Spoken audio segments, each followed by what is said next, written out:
ভাবুন তো, আজ থেকে কয়েক বছর পর হঠাৎ পৃথিবীর সব সংবাদ মাধ্যমে একসঙ্গে ঘোষণা দিল, মানবজাতির নিশ্চিত প্রমাণ পেল আমরা মহাবিশ্বে একা নয়, এবং সেই প্রমাণ এসেছে আমাদের পাশের এক লাল ধুলোময় গ্রহ থেকে, মার্স।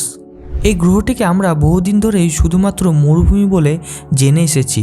ঝড়ে ঢাকা আকাশ, হিমশীতল রাত, প্রাণহীন বিবর্তন প্রান্ত।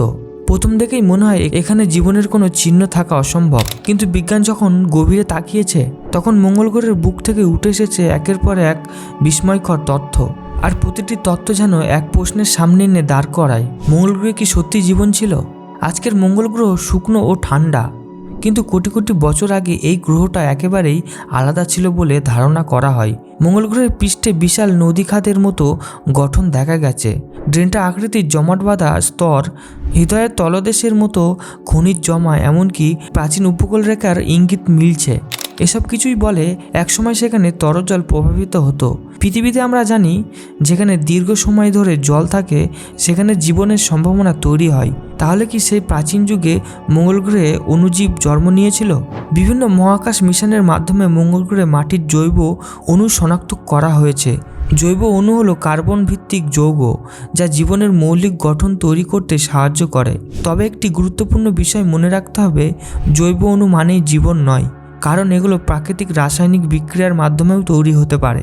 কিন্তু প্রশ্ন এখানেই, এই অণুগুলো কি শুধুই রাসায়নিক প্রক্রিয়ার ফল, নাকি এগুলো কোনো প্রাচীন জীবনের নিস্তব্ধ সাক্ষ্য? মঙ্গল গ্রহের বায়ুমণ্ডলের মাঝে মাঝে মিথেন গ্যাস শনাক্ত করা হয়েছে। মিথেন পৃথিবীর প্রায় জীবিত অণুজীবের কার্যকলাপের ফল হিসাবে তৈরি হয়, কিন্তু একই সঙ্গে ভূগর্ভস্থ রাসায়নিক প্রক্রিয়াতেও মিথেন উৎপন্ন হতে পারে। সবচেয়ে আশ্চর্যের বিষয় হলো, মঙ্গল গ্রহের মিথেন পরিমাণ ওঠানামা করে, কখনো বেশি কখনো কম। এই পরিবর্তন বিজ্ঞানীদের ভাবিয়ে তুলেছে। এটা কি জীবন্ত কোনো প্রাকৃতিক ইঙ্গিত, নাকি এখনও অজানা ভূতাত্ত্বিক প্রক্রিয়া? আজকের মঙ্গল গ্রহের পরিবেশ অত্যন্ত কঠোর। তাপমাত্রা শূন্যের অনেক নিচে নেমে যায়, বায়ুমণ্ডলও খুব পাতলা, সূর্যের বিকিরণ সরাসরি পৃষ্ঠে আঘাত করে। এই পরিস্থিতিতে পৃষ্ঠে জীবনের অস্তিত্ব প্রায় অসম্ভব। কিন্তু বিজ্ঞানীরা এখন ভাবছেন মাটির নিচে কি অবস্থা ভিন্ন হতে পারে। মেরু অঞ্চলে বরফস্তরের নিচে লবণাত্মক জল সম্ভাবনা ইঙ্গিত পাওয়া গেছে। পৃথিবীর আন্টার্কটিকার বরফের গভীরে অণুজীব টিকে থাকতে পারে। তাহলে কি মঙ্গল গ্রহের ভূগর্ভস্তরে একই ধরনের জীবন লুকিয়ে আছে? আর একটি গুরুত্বপূর্ণ প্রশ্ন হলো, যদি মঙ্গল গ্রহে জীবন জন্ম নিতে থাকে তাহলে কি সেটি পৃথিবীর জীবন সঙ্গে সম্পর্কিত? বিজ্ঞানীরা জানান, প্রাচীনকালে গ্রহাণুর আঘাতে পাথরের টুকরোগুলো এক গ্রহ থেকে অন্য গ্রহে ছড়িয়ে যেতে পারে। সম্ভাব্য মঙ্গল গ্রহ থেকে কোনো জীবাণু বহনকারী শিলা পৃথিবীতে এসে পড়েছিল, অথবা উল্টোটা। যদি এমনই হয় তাহলে পৃথিবীর জীবন হয়তো মহাকাশের উৎসের অংশ। এখন বিজ্ঞানীদের লক্ষ্য আরও নির্ভুল প্রমাণ সংগ্রহ করা। মঙ্গল গ্রহের মাটি ও পাথরের নমুনা পৃথিবীতে এনে বিশ্লেষণ করা পরিকল্পনা চলছে। ল্যাবে সূক্ষ্ম পরীক্ষার মাধ্যমে হয়তো খুঁজে পাওয়া যাবে ক্ষুদ্র জীবাশ্মের মতন কোনো গঠন বা কোষের রাসায়নিক ছাপ। যদি এমন প্রমাণ পাওয়া যায় তাহলে মানব ইতিহাসে সেটি হবে এক যুগান্তকারী মুহূর্ত। এখন পর্যন্ত কোনো নিশ্চিত প্রমাণ নেই যে মঙ্গল গ্রহে জীবন ছিল, কিন্তু শক্তিশালী প্রমাণ আছে সেখানে একসময় জীবন থাকার মতো পরিবেশ ছিল। জল ছিল, রাসায়নিক উপাদান ছিল, সম্ভবত স্থিতিশীল জলবায়ু ছিল।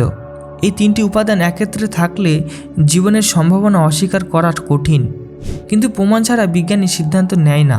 তাই প্রশ্নটি এখনও খোলা, মঙ্গল গ্রহে কি জীবন সত্যি জন্ম নিয়েছিল, নাকি সব কিছুই ছিল কেবল রাসায়নিক ফলাফল? ভাবুন তো, যদি আগামীকাল প্রমাণ হয় মঙ্গল গ্রহে কোটি কোটি বছর আগে অণুজীব বাস করত, তাহলে কি জীবন মহাবিশ্বে খুব সাধারণ একটি ঘটনা? তাহলে কি আমাদের গ্যালাক্সিতে অসংখ্য গ্রহের জীবন বিকশিত হয়েছে? আর যদি মঙ্গল গ্রহে জীবন না থেকেও থাকে, তাহলে প্রশ্নটা আরও ভয়ঙ্কর। এত বিশাল মহাবিশ্বে আমরাই কি একমাত্র জীবন্ত সভ্যতা? উত্তর হয়তো এখনও লুকিয়ে আছে লাল গ্রহের মাটির গভীরে, আর মানবজাতি অপেক্ষা করছে সেই দিনের জন্য, যেদিন মঙ্গল গ্রহ নিজেই তার গোপন রহস্য উন্মোচন করবে।